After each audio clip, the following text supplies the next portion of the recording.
I am Puno the poet. I invite you to understand my words and me.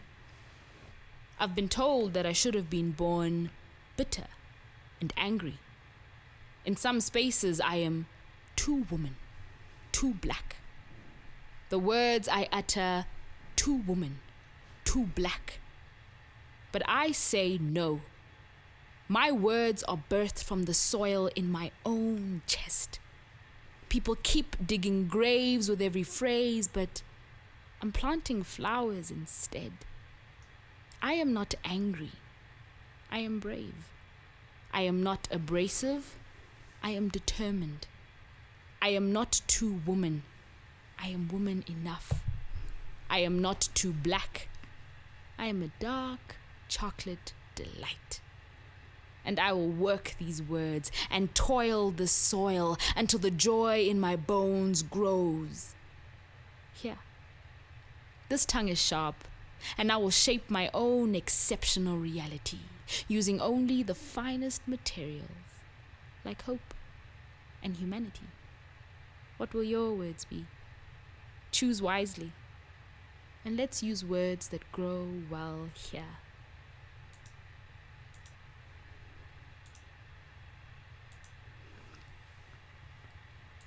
That was our that was our poet Puno Selesho here on Quintus and Baker show. Christopher, stay right there. My name is Quintus, and the pitfalls of technology already with us. Christopher, you with us? I'm here. Can you see me? Yes, I can see you, and I. Can you hear me? I Can you see me? Yes, I can. I can hear you and see you. That was the very first track on Puno Selesho's "Words That Grow" album, and we would like to welcome her to our show as well. Let's welcome her. Puno, are you there? I am here. Hello. Good, Welcome. good. Welcome to the Quintus and Baker show. It's a little bit of a struggle to get everything in perfect coordination, but we are trying our best under lockdown to get a show going. So we do apologize for any technical problems, but we've got Puno Selesho with us, a school friend and then a university friend, and now an adult that sometimes you hope will phone you back at some point. It's one of those kind of things. It's when you get out of school, things really fall apart, and adulting, the world just creeps in. But it looks like lockdown has made us reunite here on the show. How about that, huh? Puno, how you doing? This is amazing. I am good. I'm so happy to be chatting to you guys. It's been a very long while. I've been watching reruns of Community, missing you guys. Wow. So it's been really cool. Yeah. Yeah, now we played this first. Community is actually how the show started. Quintus and I started the Quintus and Baker show. Yeah, that's exactly how it started. Listen, Words That Grow, the album. Just fun fact there. Yes, thank you. You can now watch it on Netflix, all of it, which we probably have all been doing whilst we're on lockdown, which is one of those things. But Puno, we played the first track of your Words That Grow album, and I think you perfectly released that album, just in time for the lockdown, because now, poets that go from physical space now into a digital space, I think it's been perfect because people can finally get your poems without having to be in a physical space, and we don't even know when we might be allowed to return into a physical space. Is that what you've been feeling lately?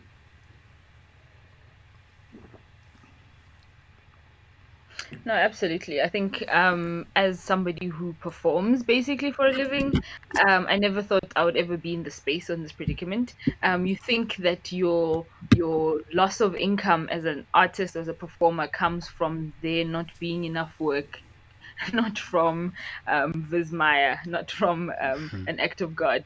One never factors that in. I mean, companies like normal, formal corporate companies have a clause in their contracts about should an act of God happen, this is what happens to our contracts or whatever. But as an artist, you actually everything digital before the lockdown happened. Absolutely didn't expect that. That it, would be something beneficial. I just thought like, hey, it would be cool. Usually the alternative is to do a like what do you call those things, an ebook. But I obviously love the voice and the performance of it. So that's why I did an album instead. Yeah, and now tell us, the motivation between Words That Grow, the whole title and the whole concept. Now, tell us the motivation about that, because I saw that you did a small collaboration with a company where Words That Grow also featured. So, I mean, was this something that you always were thinking, like, this will be the name of my first album when I release it? No, not at all. It's not. It does. It's not as fairy tale poetic as that. So what usually happens is I would work with a corporate or a client or whatever, and like design the poem or design the theme around it or whatever.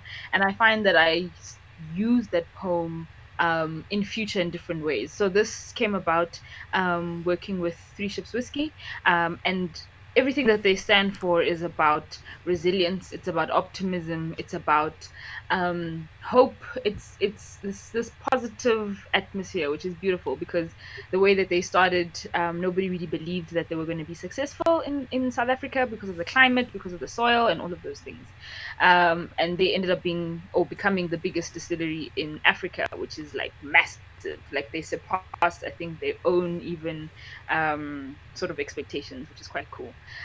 So with that, with the brief that they'd given me and all the stories that they were telling me, I was like, huh, words that grow. Obviously, because of the crops and the things that they have to grow in order to make the whiskey, but also because words I've always believed are seeds, seeds that plant thoughts, that plant ideas, theories that lead to movements, that lead to actions. Um, yeah, which is like incredible. So we wanted to plant seeds of hope and humanity, which is a part of the thing itself. Then when it came to, I did a one woman show, and I was like, Words That Grow is actually a really nice title. I titled it that, and I actually did that in partnership with Three Ships Whiskey. And then the album was like a natural next step from that because I was like, I actually want to just write words that grow and perform words that grow like for the rest of my life. Like that actually just makes sense. That's what I want my words to do. Um, yeah, so that's how it came about. Christopher, go ahead. Pardon. Now, I've totally How lost much of that is a Christopher. delay and how much of it is you waiting for me? It's probably all delay, but you go ahead. I'm sure you've got something to She's still ask, there. Puno. Puno, can you hear me, Puno? I can hear you, Okay, Baker. Puno and I are on the same wavelength, so I'm just going to jump in here.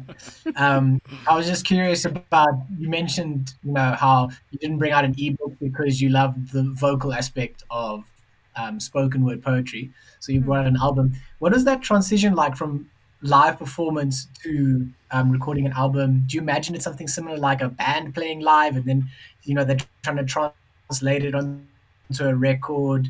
And how did you, with the help of maybe you want to give a shout out to the people who helped you produce it, try to capture that feeling that you did in words when you would perform live? It is quite a transition because when you are performing, you're obviously feeding off of the energy of your audience and the room and the lighting and the whole ambiance like determines the cadence of your voice and the like high, low, fast, slow, all of those various things. Whereas now I so big shout out to David Pitt and to Udo Stiel. I think that's how you pronounce his surname. Udo did all of the like sounds and music and guitar stuff, and David Pitt produced the whole thing and recorded the whole thing. We set up a like homemade studio in his house. Like there were cushions and mattresses and all of these various things, because he produces stuff and that's how he does it as well. And he's brilliant at what he does. And it was me facing a wall. And at first you feel nervous because then you have to like draw your strength from within. Like you have to draw all of that energy that you have inside of you. You can't fake it. There's no music to hide your lack of energy or your lack of. You have to just bring everything. But at the same time, what was so almost beautiful was like I got to go into almost a storytelling mode, because it was as if I had a very silent and captive audience. So every word I could concentrate and focus and slow it down, and every pa and ta and whatever was like felt. So I actually really enjoyed that. And you hear your own voice properly. You hear what you sound like, because it's good quality sound around you. So I would definitely do it again. Yeah. Yeah, well, you know what? Let's quickly break away and listen to another track from the album so we can get a bigger sense of Amazing. the production. Yeah, And then we can basically talk about more of that production, because the intro to the album was, basically just a spoken word, but you talking about Udo and those guys that helped out, they really helped out with some even musical aspects of the album as well. So I just want to go back to the album and play a track that is called How to Wear Africa. Listen to this.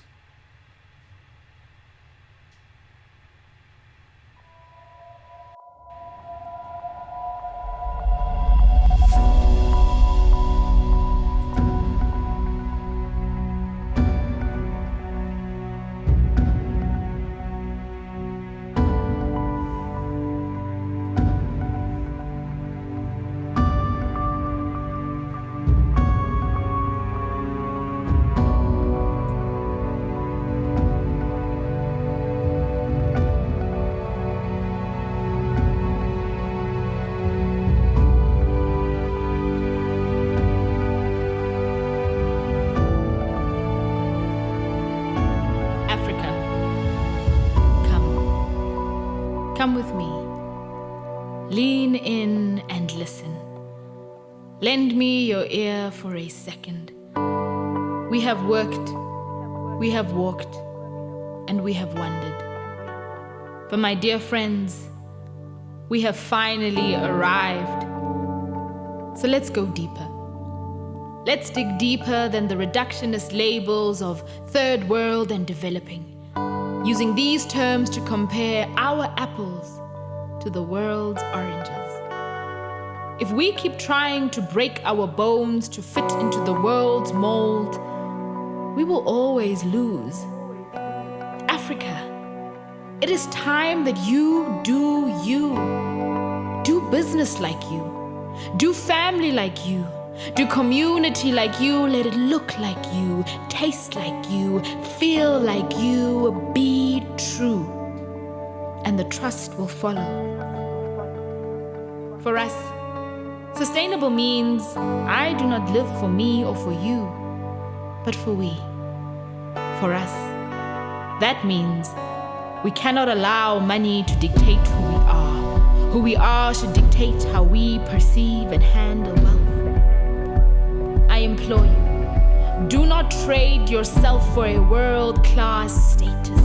I desire an African-class existence, an existence guided by our own essence, one of commitment, of respect, of non-conformity, not of begging, but of giving, of blessing from a belly of abundance, where we live big, bold, and bright, where we celebrate and emulate, where we understand that we are on holy ground, so we treat and treasure the soil as such, where we honor one another, where we house our neighbors in existence that creates a space for fierce and elegant femininity, without its figure being traced in the shadow of masculinity.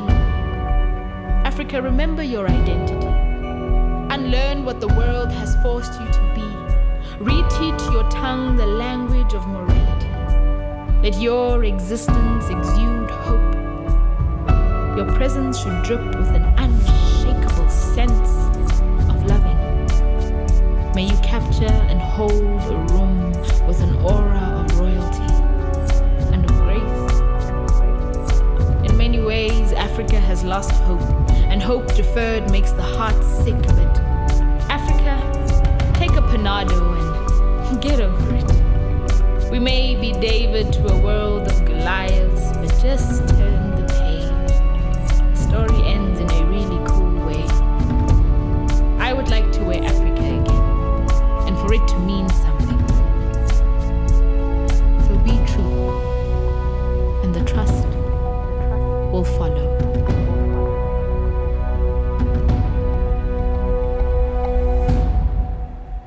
Now, how about that? That is How to Wear Africa, that one by Puno Selesho, who has joined us here on the show today. And what a great track that one is, really, really. I really think that it's one of those, it's like reminiscent of one of the videos we have here on Quintessential ZA that by chance has Puno as the poet on that one, which is I'm an African, and you can go and check that out. We've got a couple of videos with Puno, but yeah, really, you know, like How to Wear Africa as an idea. You know what, Christopher, I believe you do want to discuss the metaphor of, you know, wearing Africa and what that kind of encapsulates. Yeah, so Puno, you can maybe sort of expand your idea a bit. Yeah, but you've got this beautiful spoken word where you basically are vision casting about the future you see for Africa, and comparing it to what's going on at the moment, and what you don't like about how we speak about our continent and how we speak about our situation. What was the idea behind that metaphor of wearing Africa, and how you sort of vision cast what you see in the future? So my mind immediately goes to the movie Black Panther, where we were all like, "Whoa, it's a Marvel movie based in Africa, in Wakanda, which we all know exists." um, and how they were all like dressed in like their African material, and like it was normal. Like it was just that was you. It wasn't even just like, oh, you know, my Sunday best is my like African duke and whatever. It was at work. It was the soldiers. Everything was like Afrocentric, which was like incredible. And I almost, when writing this piece, almost thought of that, of like, how can we say the same way you feel really beautiful and like really almost, what's the word, regal when you wear African material. Imagine that was a very normal part of our everyday. So from an aesthetic perspective, but beyond the aesthetics of it, it's like everything that we deem to be African in terms of the values, in terms of how we see life, how we do life, our cultures. Can we go back to a place where that's the norm, where that literally is, when we get dressed in our Africanness, in our Africanacity, as the banks say. Um, can we not steer towards almost a, I want to say, Eurocentric and almost even American style of doing things, which is the norm for the world, if we're being honest. Like that is literally the thing. But can we realize that we are different, and it's not a bad difference, it's a really good different, and it's not a, and that's why I say the thing of, we're not here to compare apples and bananas and things like that. We're not trying to say you are better, I'm better, or whatever. It's a matter of you are you, we are we, and we all bring various things to the table. And I think that's a beautiful thing, and it's going to take a lot of unlearning, and almost innovating how to bring back things of old into the now, because yeah, we can't be naive to the fact that we are connected with a global world and so much has changed, etc., etc. But I think there's something here, there's an opportunity here. Yeah. Yeah, that's good. Yeah, that's the whole thing. You know, I was looking at obviously the news, because how do you escape the news during the coronavirus? But you know, we have this problem now where we have to kind of get loans from other countries, and you know, we have this international burden on us now that we might have to, you know, get a loan from another country, and that comes with its own terms and conditions, which we are quite afraid of at the end of the day, because we worry that if we take too much from the world, it's going to influence the way we do business and the way we do things in South Africa. And sometimes you kind of give your sovereignty up to another nation just because they could bail you out.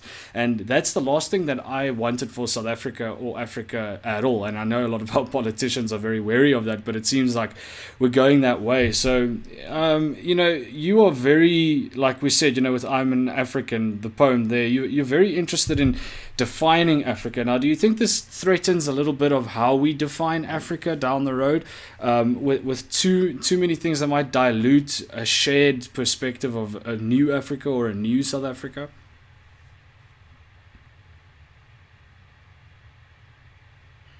It's a very, very good question. I remember when we were all in history class together, I think this was like matric time, I don't know, when we would speak about this, is it structural adjustments, or I don't know, the terms and conditions applied by like the IMF and the World Bank and all of that stuff, Yeah. and how evil they were and all of that stuff. But it's a thing of like, practically we need money and we need help, and practically we are in a global village, we are in a global community, and we need each other. What sucks is that the power plays are a bit distorted because I mean, I don't know what happens at those round or oval tables when they have these discussions, and I mean, now it's Zoom calls when they make these deals. But I hope that we get to the point where we're like equal players, and we're having these conversations. We're equal powers, having a discussion of an exchange of resources, an exchange of privileges and power, and it's not a distorted power play where it becomes neocolonialism. Is that the word? I don't know if that's what it's going to become. I know the EFF is very wary of like the IMF and all of that stuff. Yeah. But my hope is that we get to a point where not only does Africa see what its value and what its worth is, but also that the world starts to recognize and respect that and treat it accordingly, which is a much bigger conversation and a much more difficult sort of thing to strive for. But I think what Corona has done has showed us how there's like something like a plague or a pandemic, whatever you want to call it, can bring us all to our knees, no matter Yeah. what country, what state you're in, what high tech stuff you have. And I mean, social media is going wild with the fact that, like, oh my goodness, our president has actually done a really good job. Like, he's gotten stuff in place quickly. He's made changes like salary cuts and getting the country to comply with things, and even the way he's deployed soldiers. Yes, there's been really bad stuff and really bad stories with all of that, but he's been responsive, and it's a response that I think is being kind of revered all around the world, because you see other countries, whether it's similar size or much bigger, where you're like, fam, can you please get your house in order? Yeah, so I hope this shows that we all have a seat at the table. Yeah. Yeah, I want to go and play another track from Puno's album Words That Grow. This was released in February, correct? Or was it January? February, on my birthday, on the 2nd of Feb. There we go. So yeah, like I said, perfect timing as this coronavirus thing completely overwhelmed our creative sector. But we really come from backgrounds there where faith is kind of important to survival in the world. Because if you don't have anything to send your worries to, then you're probably going to go a little bit crazy during lockdown. So if you are, one of those people who needs to be encouraged a little bit, we're going to play another track from Puno's album. This one is called Taste and See. Let's give a listen to this one.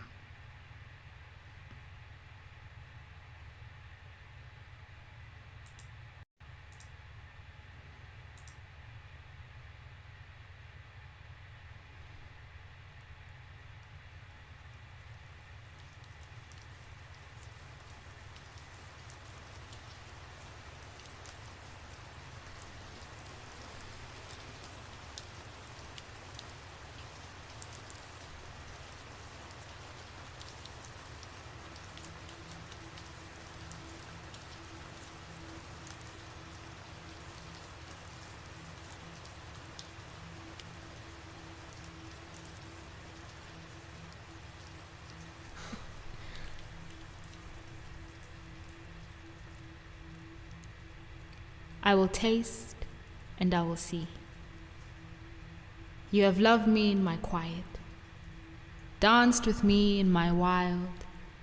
You take pleasure in my smile, and you decorate my braids with flowers of praise. Friend, you've seen my ugly, you've seen my good, and you choose me anyway. As your feather fingers hold me, you rise with me each day and lay with me when I at times on a pillow of sadness sleep. You hover like a steady still mist over me. Dear friend, you make me lovely. You interweave your wonderful whisper in my skin. My next of kin, I am dressed in your encouraging words. Layers and layers of your prayers girdle me. Helper, filled with wisdom. And even when I do not heed your wise call, you do not mock me as my feet trip and fall, but instead you look upon me with a longing and a love, and you say, Talita Kumi. Get up, little girl, arise, my love, turn right, and further on turn left. A lamp unto my feet, guiding every step, presence. You are there in the air and within me, daily, closely, cut from the same cloth as Christ himself, whispering on my behalf to Daddy, you are peace, like water in a valley. Your presence smooths over the jagged-edged thoughts in my mind. Forget rock, paper, scissors. Spirit trumps all, so let every stronghold in me fall. Perspective. You help me see gold in the folds of the broken, golden threads in the midst of turmoil. For you see humanity behind the diversity, and unity makes you smile. And that's the love that dwells within me. Taste and see the goodness in this space. You are the seasoning that brings out the goodness of God in everything. We can neither touch you nor describe you, but we feel you. You're not merely a sixth sense, but a potent presence with a fragrant potpourri of grace in every room I enter. I beg you, sprinkle your petals all over the place. Fill it, mend it, restore it. People, he has removed the scales from our eyes so that we may see each other without the filters, without the lenses of our own shame. Taste and see it and feel it. Taste and see it and feel it. Let it move over you ever so smooth, wrapping itself around you. Let it creep up to your smile, tugging at each stubborn corner. Open up wide, joy. Invite this friend in. And when he comes, don't stop him. Don't relent.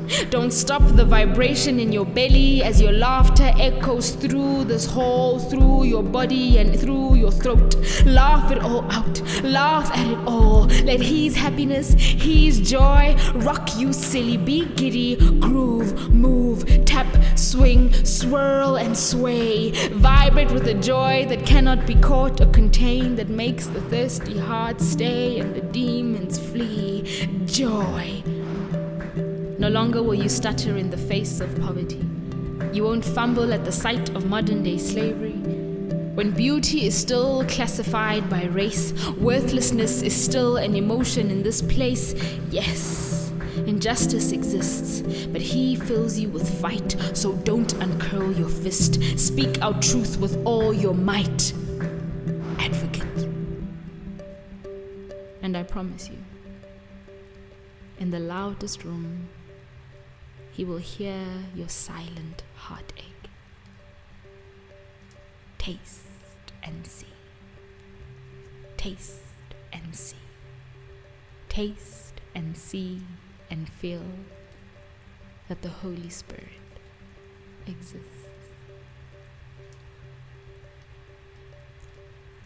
There you go. Unreal. Puno just took us to church here on the show today, which is really important because no one has been able to go to church and not been able to go into religious, centers of worship. And so I was listening to that, and I was actually texting Puno when I was listening to that early in the mornings. We creatives and the night owls unite, and I was listening to it at like 2:30 in the morning, and I just had to tell Puno, listen, man, I'm listening to this track, and it's taking to new heights at 2:30 in the morning. But in terms of being awake at 2:30 in the morning, and I've been taking a look at your social media, and you're really focusing on keeping the faith inside this whole lockdown thing, because I know it must be tough for a lot of people out there. But let us know, how has having faith and being in this lockdown improved or created some new way of being creative? Because obviously now it's kind of like a pressure cooker we're all in, and all of your creative juices have to somehow come together and make something new for when we might get out of this lockdown, or even creating content whilst inside this lockdown. Talk to us about some of the stuff you've been busy with during the lockdown. I think being a person of faith is particularly difficult in this time. As much as it's a saving grace to, like you said, have some place to send your prayers, send your we're dying here. It's a good thing to have, but at the same time, it's that age-old saying of the opposite of faith is certainty. And in times like this, you realize how much you rely on certainty. You're like, oh, I do plan my entire life, or oh, there are certain things that you never thought would be shaken, and now you're like, whew, all I have is God, all I have is faith, all I have is hope, all I have are these ideas, and they become substantial, they become tangible things in this time, and it teaches you to lean in more, it teaches you to cling to your faith, to cling to the things that you hope to see in the future, to cling to hope and love and all that stuff, because that's literally all we have. Money has been taken from people. If we're going with the Maslow's pyramid, all those things at the bottom, safety, security, comfort, all of that's been messed with. So all we have is literally stuff that's on the inside, and we see how this comes about. But at the same time, as somebody who creates for the purpose of showing people hope and inspiring people and motivating them to go forward, it's so hard because people are like, do you not see what's happening? You're out here talking about hope, telling me to become the best version of myself. I'm in trauma. And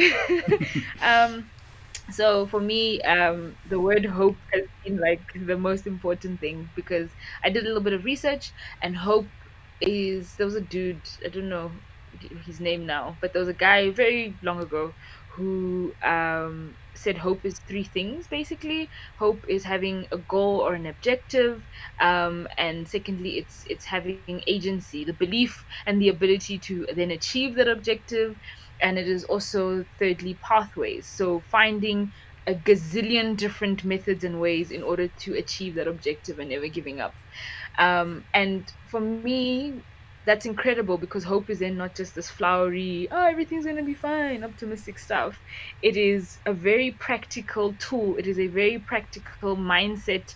It is a very practical strategy that we can take into all parts of life. And I'm a Christian, I'm a believer. And for me, Jesus Christ is my hope. So Jesus Christ is always the goal. Jesus Christ is also the thing that gives me agency, that gives me the ability to achieve what I want to achieve in this world. And Jesus helps with all the pathways, and that makes me know that there are multiple pathways. If my goal is I want to get out of this lockdown having left behind all the unnecessary stuff and having reprioritized my life, there are various ways to do that. There's rest, there's journaling, there's therapy, there's connecting with friends in new ways, there's rethinking career, there's so many different things that you can do. So faith, hope, love, all of those things have become incredibly tangible and incredibly practical for me. And it can translate for different people in different ways depending on where you're at with that stuff. And yeah, for me, how I've done that in my now creative work, so we thought our lockdown was going to last 21 days. So we thought. Right, yeah. We're on day, 32 or something. Yeah. Now we're in But the protracted I level 4 committed for the lockdown. first 21 days to exactly, which is still lockdown, essentially. But I committed to write 21 poems for the first 21 days of the lockdown. Um, with the purpose of not ignoring people's pain and trauma because my own, and I'm also struggling to let go and the grief of what the world used to be and all of that. Not ignoring that, but taking those feelings and being like, cool, today this is what I'm feeling, this is what I'm experiencing today, this is what my immediate sort of reality looks and feels like today, this is what I'm looking forward to, what I'm having hope for today, these are the reflections I'm having for the purpose of hopefully reflecting back to people and to society, their own emotions, their own feelings, helping them process, helping them heal in a creative and artistic form, but always holding on to that hope thing of it is going to be okay, it's going to be different, it's going to be new. It's hard, but life is, in my understanding, in my 25 years of experience, is a series of processes. And if we learn how to cope with process and not necessarily just arriving or not just being almost in denial that everything is process, um, then I think we will be better off. And I think then we'll almost like cheat the system and be like, actually, we can do this because we're going to get to the next step, to the other side, and we're going to have an aha, great moment, and then we're going to start the next process. And if we can almost surrender to that, to surrender to the design of life, I think, yeah, I don't know. I think we're gonna be fine. Like we're gonna be really powerful, I suppose, Yeah. for lack of a better word there. Yeah, Um, I'm always yeah. surprised. Well, I've been surprised by how the world transforms in such a small amount of time. And it feels like we might never return back to normal. And I mean, if you're one of those South Africans that really take a look at Freedom Day or something like that, then now you have Freedom Day in the confines of your house when freedom, the word kind of means go out and be free, and now we're all having Freedom Day in South Africa indoors. And so I saw your post on social media where you put together a whole bunch of just encouraging words for people during Freedom Day to say, listen man, we will get through this kind of thing, just remember what is important during this time. And I think it's a good mechanism, social media as it is, to try and help people through tough times. And I mean, poetry is one of those things as well. I mean, I reckon that's why we still study poetry in universities. We're still studying, wartime poetry and all those kind of things. And at the end of the day, really, I mean, there's lots of chaos out there, but eventually the words bring order. And I like that whole thing, like words defining what like the words give you hope that things will recover. And so, I think the album that you released, like I said, when I was feeling a little chaotic, listened to the album and suddenly it felt more orderly. Christopher, I believe Christopher can't hear Puno, as the technicalities will go, but Chris has been recording his songs in lockdown as well. He's escaped out of the house once or twice to go and sit on top of a rooftop, and he's been releasing one or two things to his Instagram. But It's my house. My house.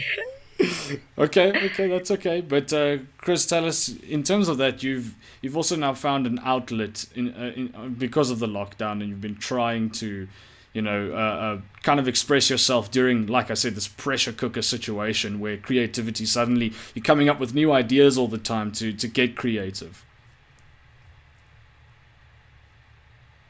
Yeah, yeah.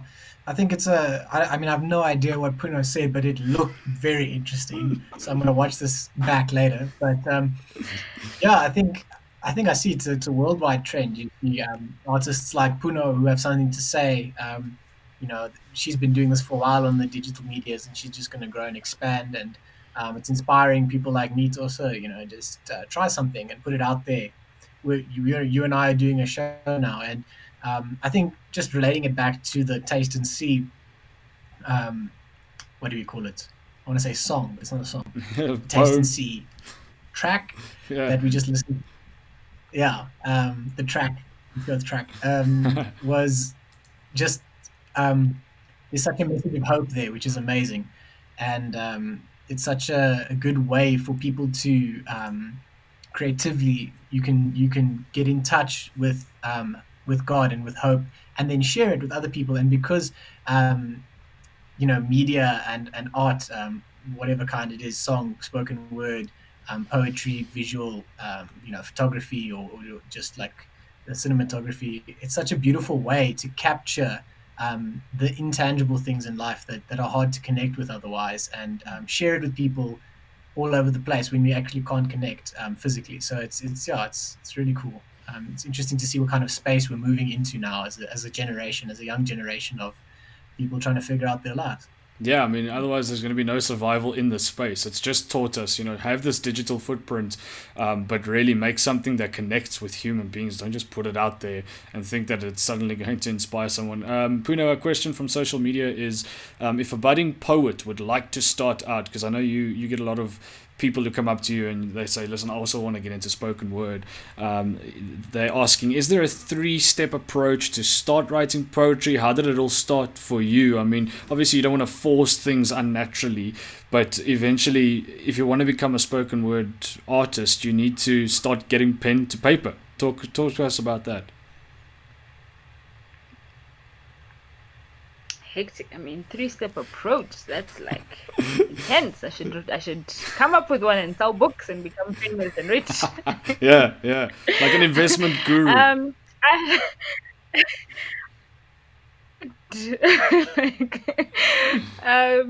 I had a thought in the bath today. Was it today or yesterday? I can't remember. But it was in the bath and it was a great thought. And it was a thought about how, for me, oh man, what is this thought? I love the message. I'm committed to the message more than the method. So basically, what I'm saying is more important than the poetry and the structure and the rhymes and whatever. However, in order for me to be honoring or to do justice to the message, I have to sharpen the method. So therefore, it is important to practice, write, keep getting better. And so that's, I guess, step 1, keep writing. Step 2, share your work and share it in a space where you can get feedback from people who can give you structure feedback, can give you maybe even content advice, because that's how we get better. And sometimes it's not necessarily in the sense of give it to one person or post on social media. Sometimes it's just compete in slam poetry things or in open mics, and these are going digital now. I've seen Spoken Sessions has done so, Word and Sound has done so. There's Fresh Impressions and Fresh Poetry. They've gone online as well, and I'm sure there's many more. And you see the feedback, and then you play around with different things. So that's, I guess, my second one. And the third one is perform as well. The more you perform, the better you get, and stick at it and listen to, I guess step number 4 is listen to other people's stuff. Like, listen to as many different poets as possible. That's one mistake I didn't do when I was starting out. I didn't really engage with other people's work. So I started writing quite in isolation. And I think my voice grew in that space, and my thoughts and what I believe in. And it was almost, it was untouched by other people and other stuff. Like, it's been pure in that sense. And now I'm in a space where I'm like, I want to engage with other artists and other poets so that my structure, so that my method can be sharpened and improved. And that's what I want to learn from other people, because my message is unique to me. And it's been so solidified, which I'm so happy about. But now I want to move into the next phase where I sharpen my method. Yes. Yeah, well, look, an album is a great way of showing that you have sharpened the method over time. And I mean, now when you listen to it, it sounds like, a professional doing it. It sounds like someone that has been doing it for years and years and years, which you have been. But I think it's already something so marketable. And putting you on the spot like that, and you can just give us that top 3. I mean, wow, it's one of those things where we can trust you to just come up with the answers in a couple seconds. But you can go and check out Words That Grow from Puno Selesho. That is on Google Play Music, Spotify. It's also on Apple Music if you want to go and and check it out. I will update the bottom of our description here on YouTube with the links to that album. But I think that's a good place to leave it. We've kind of been going for about 45 minutes. Hopefully someone has gotten something out of it, and if anybody's watching back on this, then hopefully you do get a little bit of inspiration to maybe put pen to paper and start writing. Puno, where can people find you on social media?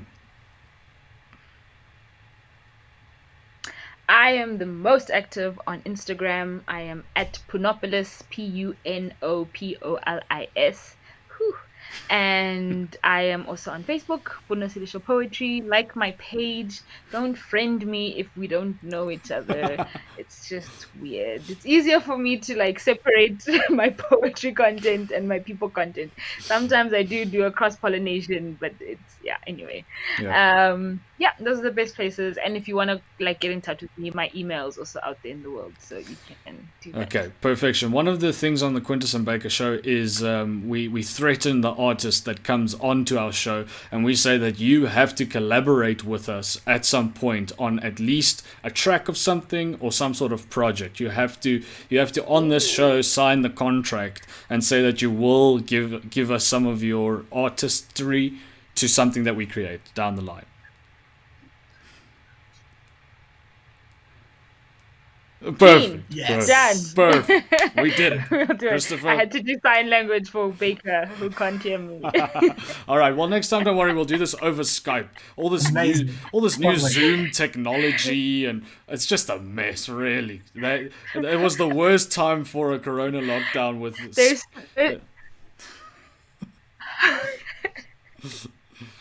They're stealing our information anyway, so whatever. Yeah, exactly that. Hey, Christopher, thanks for joining us.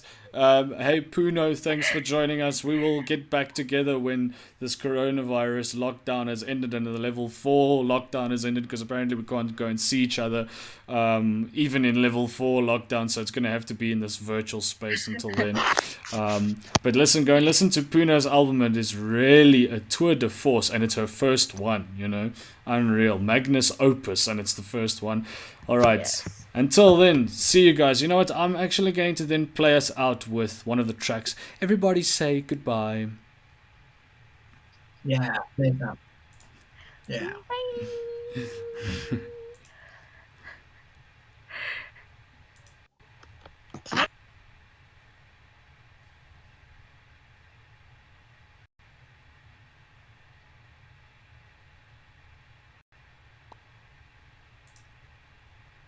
Dear, my dear daughter, black girl, you are beautiful.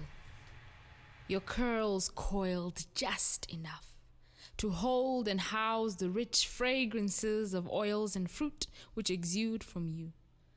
But those unequal ends above your head are soft enough for a crown of jewels to lay perfectly. For your kingdom lies in the heart of darkness, a bizarre hypnotic land of tender truths, laden heavy with forests filled with opulent fruit. This frightening beauty is knitted in the essence of you. The weary climb through your forests and over your hills just to touch your hem and heel. Your body moves and curves like a rushing river with a black, magical, sensual appeal. Your springs of healing, golden dusted waters calls the pilgrims.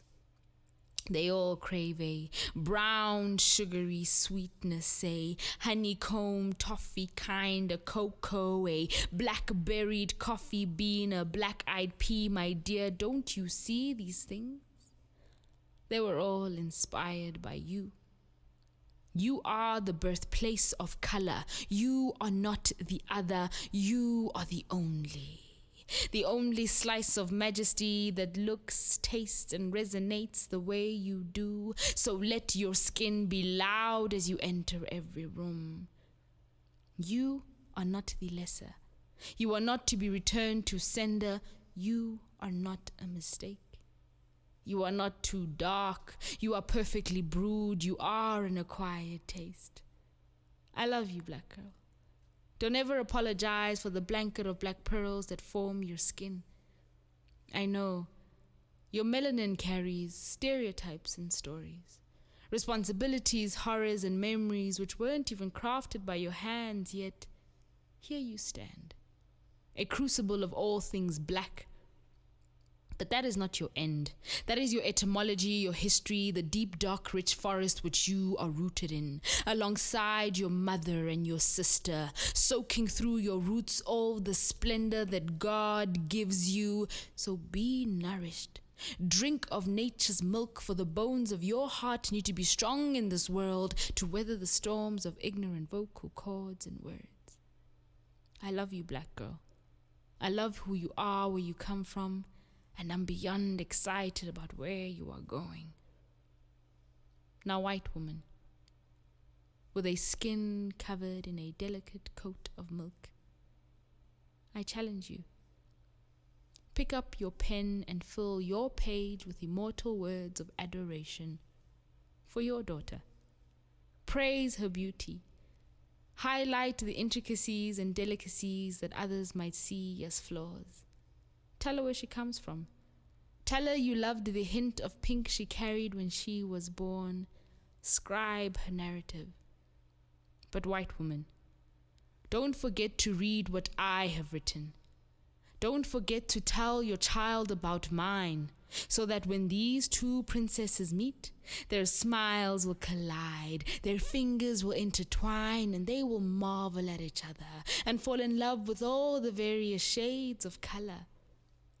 I refuse for my child to be colorblind, and you should refuse your child to ever look down on mine. Let them learn their differences, but love each other all the same. Picture my little girl, whispering into the ear of yours. I want to learn your story and know why it shaped your face that way. Don't you want to know the fairy tale that gave birth to my name? I know you say your tongue don't twist that way, but say my name, and I will scribe yours too. Ladies and gentlemen, it's true. The blood of fear has left a nasty smear on the so-called idea of rainbow. So I propose a new goal. Simply art. We are all simply art. Flamboyantly diverse in our various shades, but without the differences, earth would be a bitter, bland shame. So love you. Love your skin and the ink that you were scribbled in. And love me. Love my skin and the ink that I was scribbled in. And I will forever and always smile. Smile because I was made just right.